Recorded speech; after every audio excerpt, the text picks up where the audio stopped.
মুন্সিগঞ্জের এক মাহফিল থেকে আমি মোনাজাত শেষ, আমি বিদায় নিয়ে চলে যাচ্ছি। ঢাকা বিশ্ববিদ্যালয়ের কয়েকজন ছাত্র, 10 থেকে 12 জন হবে, তারা আমাকে সামনে দাঁড়া করাইয়া সালাম দিয়ে বলতেছে, হুজুর আমাদের একটা প্রশ্ন আছে, আপনি যদি প্রশ্নের উত্তরটা দিতেন। এটা তাসাউফ রিলেটেড, আমি এই বিষয়টা আপনাদের সামনে নিয়ে আসতেছি। আমি তখন তাদেরকে বললাম, আমি তো মাহফিলেও প্রশ্ন করার সুযোগ দিয়েছি, সেখানে করনি কেন? ঘরেও তো ছিলাম অনেকক্ষণ, সেখানে আসনি কেন? এখন গাড়িতে উঠবো, চলে যাব, এখন তোমরা আমার সামনে বলতেছো প্রশ্নের উত্তর দিতে হবে, এটা কোন ধরনের আদব? হুজুর বিয়াদবি নিয়েন না, আমরা আসলে বিয়াদবি করতে চাই না, আমরা আগে চান্স পাই নাই, এখন আমার একটা প্রশ্নের উত্তর দিবেন, আপনি যদি বেজার হন তাহলে প্রশ্ন করব না। আমি চিন্তা করলাম ঢাকা বিশ্ববিদ্যালয়ে পড়ে ছেলেগুলো, তো অবশ্যই তাদের গুরুত্ব দেওয়া উচিত। আমি বললাম যে ঠিক আছে, বলো তোমাদের কি প্রশ্ন। বললো যে হুজুর, ইবলিশ যখন ইবলিশ ছিল না, শয়তান যখন শয়তান ছিল না, তখন তো আর শয়তান নাই, শয়তানই শয়তান না, শয়তান তখন মুআল্লিমুল মালাইকা। তো আদম আলাইহিস সালামের প্রতি সেজদা দেওয়ার জন্য আল্লাহ আদেশ দিলেন, উসজুদু লিআদামা, তখন তো শয়তানই শয়তান না, সেও তো ভালো। তো কিসে উনাকে, মানে ইবলিশকে, আজাজিলকে কে আইসা সেজদা দেওয়া থেকে বাধা দিল? আমরা তো জানি শয়তানে ওয়াসওয়াসা দেয়, তাইলে শয়তান যখন শয়তান ছিল না, তখন তাকে ওয়াসওয়াসা দিছে কে? প্রশ্নটা করার পরে আমি দাঁড়ায় গেলাম, আমি বললাম যে এটা একটা প্রশ্ন হইল, তোমরা মনে করে শয়তান একজন, কিন্তু ইসলাম ধর্মে কোরআন হাদিস পড়লে দেখবা শয়তান বহুজন, শয়তান বহুজন। তখন যুবকরা চমকায় উঠলো, কয় কি, আমরা তো জানি শয়তান একজন। আমি তখন বললাম, কোরআন শরীফের কিছু সূরা কেরাত জানো? আলহামদুলিল্লাহ হুজুর আমরা কিছু জানি। আমি বললাম সূরা নাস জানো? জানি। তো সেখানে দেখবা কুল আউযু বিরাব্বিন নাস মালিকিন নাস, পুরা শেষে আছে মিনাল জিন্নাতি ওয়ান নাস, আসেনি? আছে হুজুর। আমি বললাম যে মানুষের ভিতরেও শয়তান আছে, জিনের ভিতরেও শয়তান আছে। এখন মানুষের ভিতরে শয়তান কি?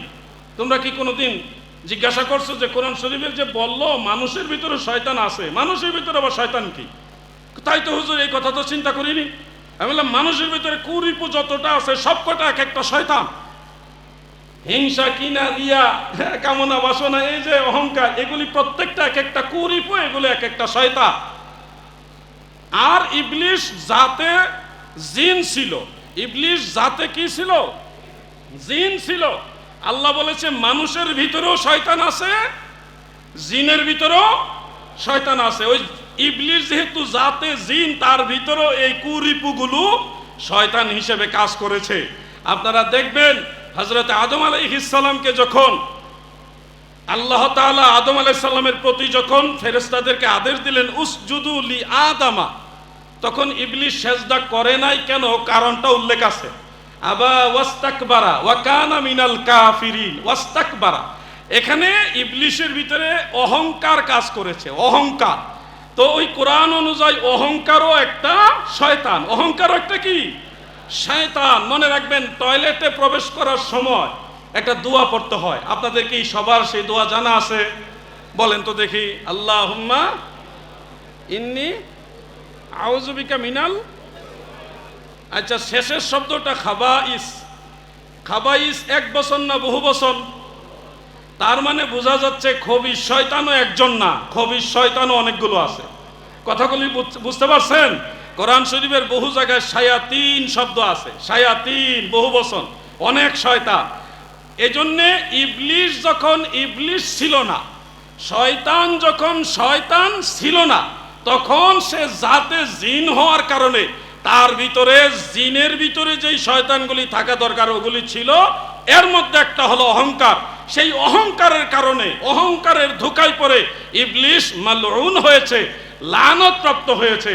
এই হইল খুলাসা বক্তব্য।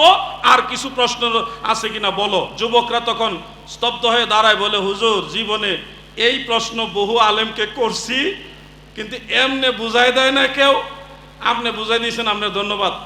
আপনি আসেন, একটু আমার চা নাস্তা খাওয়া যান, আমি গাড়িতে উঠবো, তারা আমার এখন চা নাস্তা খাওয়াইব। এটা আমার জীবনের একটা বাস্তব ঘটনা। এখান থেকে শিক্ষা নেবেন। তরিকত, তাসাউফ, সুফি এবং এই যে আমরা আউলিয়া, পীর, মুর্শিদ বলি, এখানে কি শিক্ষা দেয়? আত্মাকে শুদ্ধ করা, অহংকারকে দমন করা।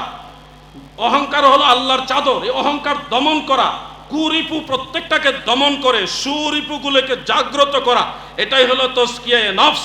তাজকিয়ায়ে নফস, কাদ আফলাহা মান যাক্কাহা ওয়া কাদ খাবা মান দাসসাহা। যারা আত্মাকে শুদ্ধ করে তারাই সফলকাম হবে।